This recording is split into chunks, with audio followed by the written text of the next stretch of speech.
Pembacaan Alkitab 19 Januari. Perjanjian Lama, Kejadian 39 ayat 1 sampai Kejadian 41 ayat 16. Adapun Yusuf telah dibawa ke Mesir, dan Potifar seorang Mesir pegawai istana Firaun, kepala pengawal raja, membeli dia dari tangan orang Ismail yang telah membawa dia ke situ. Tetapi Tuhan menyertai Yusuf sehingga ia menjadi seorang yang selalu berhasil dalam pekerjaannya. Maka tinggal ia di rumah tuannya, orang Mesir itu.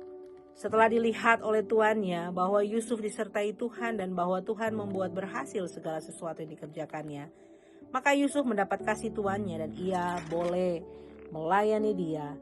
Kepada Yusuf diberikannya kuasa atas rumahnya dan segala miliknya, diserahkannya pada kekuasaan Yusuf. Sejak ia memberikan kuasa dalam rumahnya dan atas segala miliknya kepada Yusuf, Tuhan memberkati rumah orang Mesir itu karena Yusuf. Sehingga berkat Tuhan ada atas segala miliknya, baik yang di rumah maupun yang di ladang. Segala miliknya diserahkannya pada kekuasaan Yusuf. Dan dengan bantuan Yusuf ia tidak usah lagi mengatur apa-apapun selain dari makanannya sendiri. Adapun Yusuf itu manis sikapnya dan elok parasnya. Selang beberapa waktu istri tuannya memandang Yusuf dengan berahi, lalu katanya, "Marilah tidur dengan aku." Kata Yusuf menolak dengan berkata kepada istri tuannya itu, "Dengan bantuanku, tuanku itu tidak lagi mengatur apa yang ada di rumah ini, dan ia telah menyerahkan segala miliknya kepada kekuasaanku. Bahkan di rumah ini ia tidak lebih besar kuasanya daripadaku. Dan tiada yang tidak diserahkannya kepadaku selain daripada engkau. Sebab engkau istrinya. Bagaimanakah mungkin aku melakukan kejahatan yang besar ini dan berbuat dosa terhadap Allah?" Walaupun dari hari ke hari perempuan itu membujuk Yusuf, Yusuf tidak mendengarkan bujukannya. Bujukannya itu untuk tidur di sisinya dan bersetubuh dengan dia. Maka suatu hari masuklah Yusuf ke dalam rumah untuk melakukan pekerjaannya. Sedang dari seisi rumahnya itu seorang pun tidak ada di rumah. Lalu perempuan itu memegang baju Yusuf sambil berkata, "Marilah tidurlah dengan aku." Tetapi Yusuf meninggalkan bajunya di tangan perempuan itu dan lari keluar. Ketika dilihat perempuan itu bahwa Yusuf meninggalkan bajunya dan dalam tangannya dan telah lari keluar, dipanggilnyalah seisi rumah itu. Lalu katanya kepada mereka, "Lihat, dibawanya kemari seorang Ibrani supaya orang ini dapat mempermainkan kita. Orang ini mendekati aku untuk tidur dengan aku, tetapi aku berteriak-teriak dengan suara keras.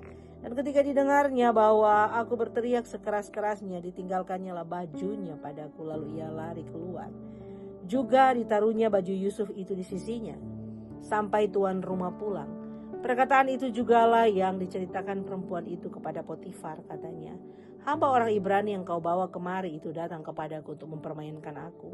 Tapi ketika aku berteriak sekeras-kerasnya, ditinggalkannya bajunya padaku, lalu ia lari keluar." Baru saja didengar oleh tuannya perkataan yang diceritakan istrinya kepadanya, "Begini begitulah aku diperlakukan oleh hambamu itu." Maka bangkitlah amarahnya. Lalu Yusuf ditangkap oleh tuannya dan dimasukkan ke dalam penjara tempat tahanan-tahanan raja dikurung. Demikianlah Yusuf dipenjarakan di sana. Tetapi Tuhan menyertai Yusuf dan melimpahkan kasih setianya kepadanya, dan membuat Yusuf kesayangan bagi kepala penjara itu. Sebab itu kepala penjara mempercayakan semua tahanan dalam penjara itu kepada Yusuf, dan segala pekerjaan yang harus dilakukannya di situ. Dialah yang mengurusnya. Dan kepala penjara tidak mencampuri segala yang dipercayakannya kepada Yusuf, karena Tuhan menyertai dia, dan apa yang dikerjakannya dibuat Tuhan berhasil. Sesudah semuanya itu terjadilah bahwa juru minuman Raja Mesir dan juru rotinya membuat kesalahan terhadap tuannya Raja Mesir itu. Maka murkalah Firaun kepada kedua pegawai istananya, kepala juru minuman dan kepala juru roti itu. Ia menahan mereka dalam rumah kepala pengawal raja dalam penjara tempat Yusuf dikurung. Kepala pengawal raja menempatkan Yusuf bersama-sama dengan mereka untuk melayani mereka. Demikianlah mereka ditahan beberapa waktu lamanya. Pada suatu kali bermimpilah mereka keduanya, baik juru minuman maupun juru roti Raja Mesir yang ditahan dalam penjara itu. Masing-masing ada mimpinya. Pada suatu malam juga, dan mimpi masing-masing itu ada artinya sendiri. Ketika pada waktu pagi Yusuf datang kepada mereka, segera dilihatnya bahwa mereka bersusah hati. Lalu ia bertanya kepada pegawai-pegawai istana Firaun yang ditahan bersama-sama dengan dia dalam rumah tuannya itu, "Mengapakah hari ini mukamu semuram itu?" Jawab mereka kepadanya, "Kami bermimpi tetapi tidak ada orang yang dapat mengartikannya." Lalu kata Yusuf kepada mereka, "Bukankah Allah yang menerangkan arti mimpi? Ceritakanlah kiranya mimpimu itu kepadaku." Kemudian juru minuman itu menceritakan mimpinya kepada Yusuf, katanya, "Dalam mimpiku itu tampak ada pohon anggur di depanku. Pohon anggur itu ada 3 carangnya. Dan baru saja pohon itu bertunas, bunganya sudah keluar dan tandan-tandannya penuh buah anggur yang ranum. Dan di tanganku ada piala Firaun. Buah anggur itu kuambil lalu kuperas ke dalam piala Firaun. Kemudian kusampaikan piala itu ke tangan Firaun." Kata Yusuf kepadanya, "Beginilah arti mimpi itu. Ketiga carang itu artinya 3 hari. Dalam 3 hari ini Firaun akan meninggikan engkau dan mengembalikan engkau ke dalam pangkatmu yang dahulu, dan engkau akan menyampaikan piala ke tangan Firaun seperti dahulu kala, ketika engkau jadi juru minumannya. Tetapi ingatlah kepadaku apabila keadaanmu telah baik nanti. Tunjukkanlah terima kasihmu kepadaku dengan menceritakan hal ikhwalku kepada Firaun, dan tonjolkanlah keluarkan aku dan tolonglah keluarkan aku dari rumah ini. Sebab aku diculik begitu saja dari negeri orang Ibrani. Dan di sini pun aku tidak pernah melakukan apa-apa yang menyebabkan aku layak dimasukkan ke dalam liang tutupan ini." Setelah dilihat oleh kepala juru roti betapa baiknya arti mimpi itu, berkatalah ia kepadanya, "Aku pun bermimpi juga. Tampak aku menjunjung 3 bakul berisi penganan. Dalam bakul atas ada berbagai-bagai makanan untuk Firaun, buatan juru roti, tetapi burung-burung memakannya dari dalam bakul yang di atas kepalaku." Yusuf menjawab, "Beginilah arti mimpi itu. Ketika bakul itu artinya 3 hari. Dalam 3 hari ini Firaun akan meninggikan engkau tinggi ke atas dan menggantung engkau pada sebuah tiang, dan burung-burung akan memakan dagingmu dari tubuhmu. Dan terjadilah pada hari ketiga, hari kelahiran Firaun, maka Firaun mengadakan perjamuan untuk semua pegawainya. Ia meninggikan kepala juru minuman dan kepala juru roti itu di tengah-tengah para pegawainya. Kepala juru minuman itu dikembalikannya ke dalam jabatannya, sehingga ia menyampaikan pula piala ke tangan Firaun. Tetapi kepala juru roti itu digantungnya seperti yang ditakbirkan Yusuf kepada mereka. Tapi Yusuf tidaklah diingat oleh kepala juru minuman itu, melainkan dilupakannya. Setelah lewat 2 tahun lamanya bermimpilah Firaun bahwa ia berdiri di tepi sungai Nil. Tampaklah dari sungai Nil itu keluar 7 ekor lembu yang indah, bangunnya dan gemuk badannya, lalu memakan rumput yang di tepi sungai itu. Kemudian tampaklah juga 7 ekor lembu yang lain yang keluar dari dalam sungai Nil itu, buruk bangunnya dan kurus badannya, lalu berdiri di samping lembu-lembu yang tadi di tepi sungai itu. Lembu-lembu yang buruk bangunnya dan kurus badannya itu memakan ke 7 ekor lembu yang indah bangunnya dan gemuk itu. Lalu terjagalah Firaun. Setelah itu tertidur pula ia dan bermimpi kedua kalinya. Tampak timbul dari suatu tangkai 7 butir gandum yang bernas dan baik. Tetapi kemudian tampaklah juga tumbuh 7 bulir gandum yang kurus dan layu oleh angin timur. Bulir yang kurus itu menelan ke 7 bulir yang bernas dan berisi tadi. Lalu terjagalah Firaun agaknya, ini ya bermimpi. Pada waktu pagi gelisahlah hatinya. Lalu disuruhnyalah memanggil semua ahli dan semua orang berilmu di Mesir. Firaun menceritakan mimpinya kepada mereka, tapi seorang pun tidak ada yang dapat mengartikan kepadanya. Lalu berkatalah kepala juru minuman kepada Firaun, "Hari ini aku merasa perlu menyebutkan kesalahanku yang dahulu. Waktu itu tuanku Firaun murka kepada pegawai-pegawainya dan menahan aku dalam rumah pengawal istana beserta dengan kepala juru roti. Pada suatu malam kami bermimpi, aku dan kepala juru roti itu, masing-masing mempunyai mimpi yang artinya sendiri.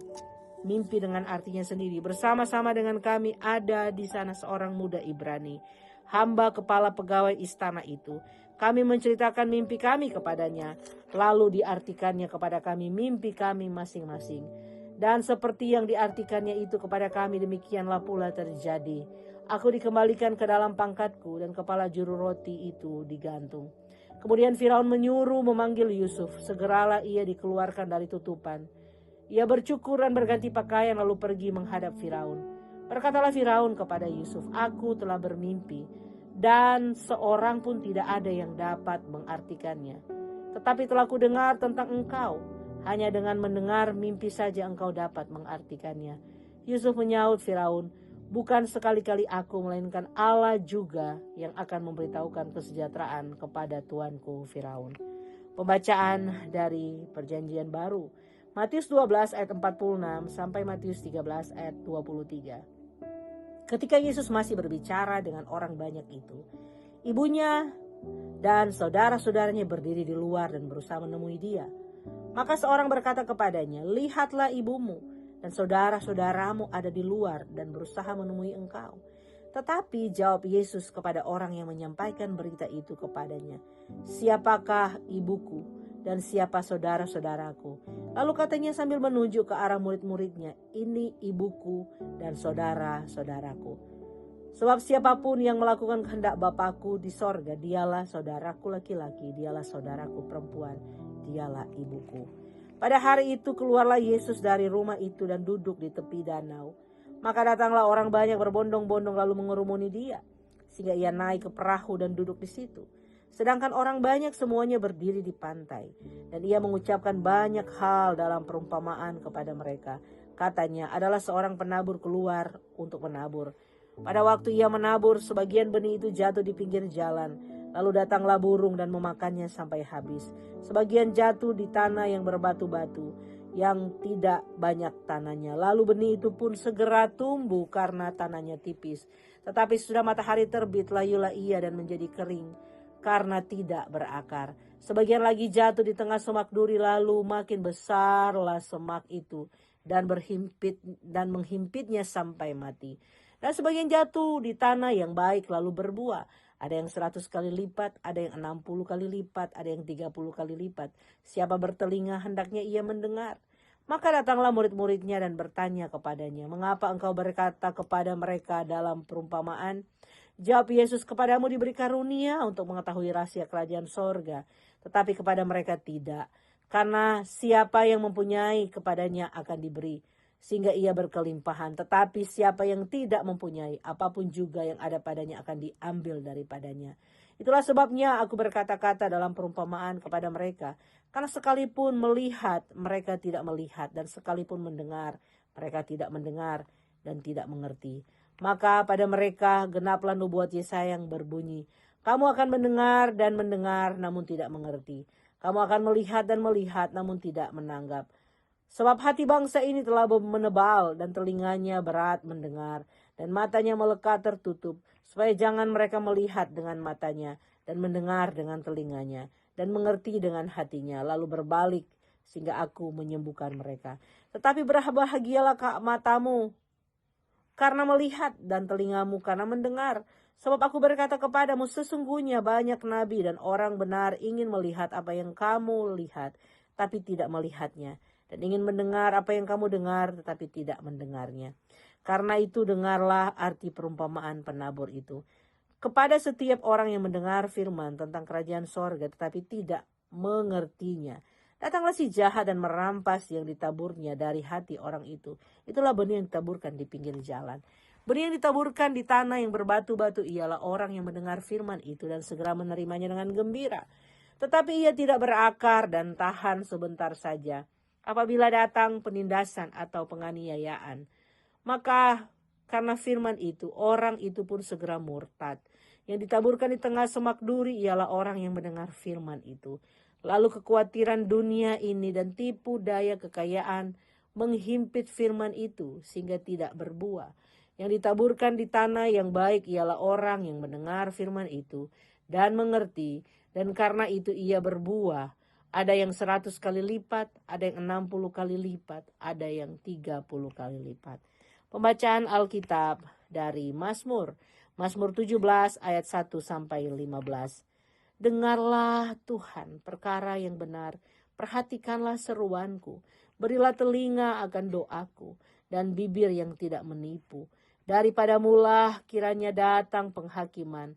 Matamu kiranya melihat apa yang benar.